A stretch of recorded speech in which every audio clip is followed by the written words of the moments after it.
Use this key right here. Don't lose that. Limacon curves. Limacon.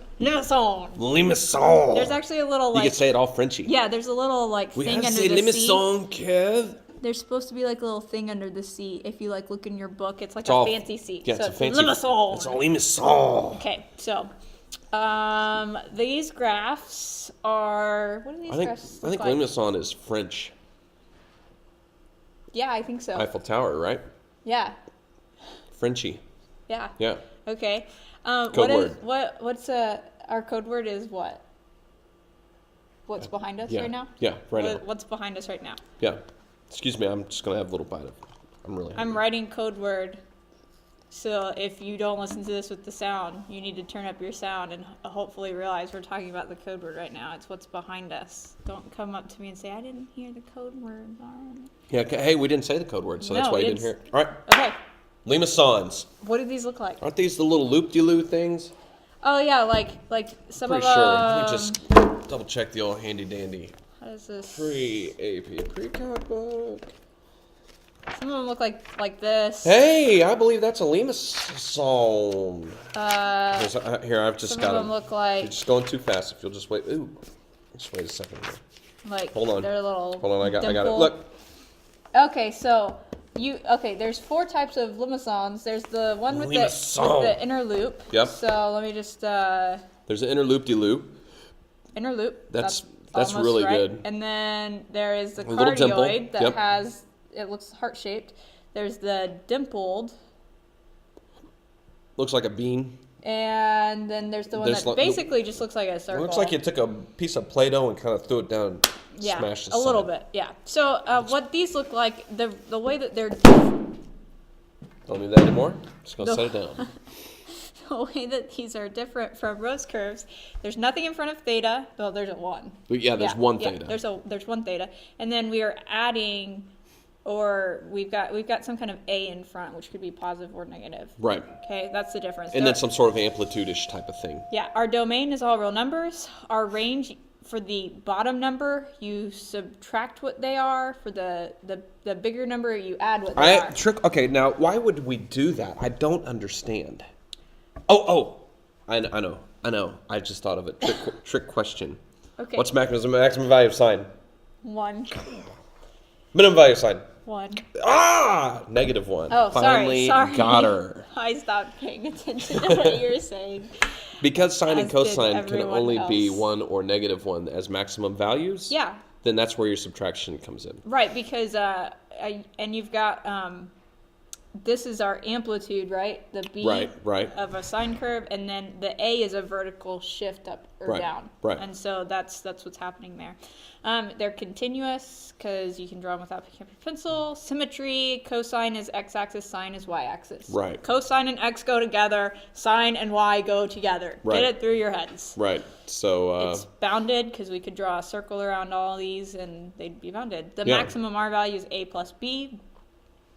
And that's like, is there like some absolute values involved? Well, no. Like A and B. I don't think so. I don't think there's any absolute values on this one. Okay. And there's no asymptotes. We are not concerned about pedals. Nope, no pedals with this. If you get a pedal on this one, you screwed something up. you made a whoopsie. Yeah, okay. Pretty big one.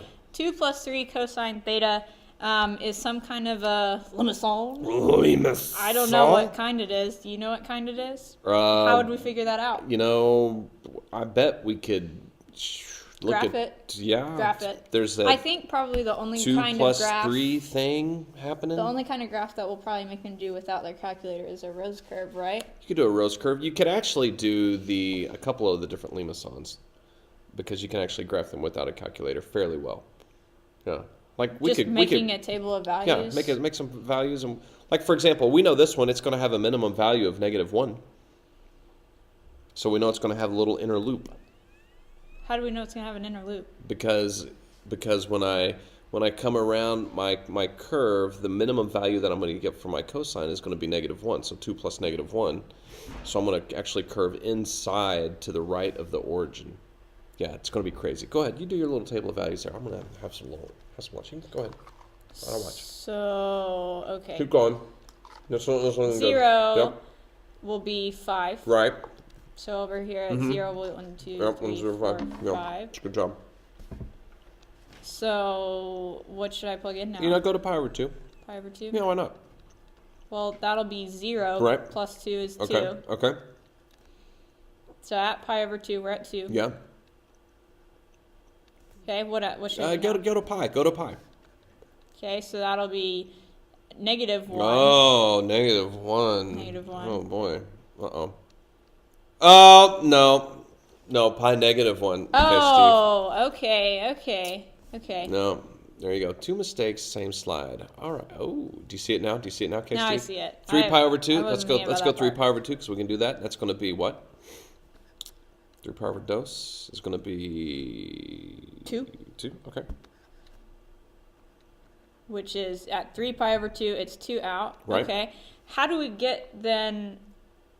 know if there's a point out here or if it's just dimpled? Well, I think we know that because when you do a plus b, you're going to end up at some point with a negative number. And I think that's why we know it's not a dimple. If it was a dimple, it would be 0. Does the dimple have to be at 0? Yes. Okay.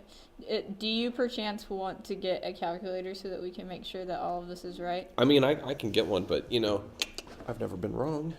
Right. You just finished drawing in that graph there, Steve 320. I'm not going to finish until we have proof. I don't know why you doubt me. I don't know why either. All right. So, menu 3, polar, and let's just go with, what is this one? 2 plus 3. I've got mail. Wow. Cosine. A minus b, 2 minus 3 is theta. -1. A plus b, 2 plus 3 is 5, so that's our range. Oh, snaptastic. Oh, look at that. You were actually surprisingly... Victory meal, everybody. Victory meal right here. Surprisingly right. There you go. That's terrible looking. Graph it on your own calculator that and is see. that is so bad. It looks like you drew it. Right? It does. What happened? Hey, look, it's not me. Our symmetry is X-axis symmetry. x-axis because it's cosine. Mm-hmm. It is bounded. Right, because we can draw the circle and it fits inside the circle. The max R value. Now, the max R value, you have to pay attention here because this one actually works out pretty nice because it's going to be 2 plus 3. But if it said 2 minus 3, you'd have to pay attention because you might want to say -1, and that's not necessarily true. Right. And no asymptotes. No asymptotes. Now, these are kind of fun to draw, and you'll notice it. If you do A plus B and you get that negative number, you're going to have a little inner loop. If you get a 0, you'll get a dimple. And then if you get a number that's between 0 or whatever, then that's when you can get the more flatter side.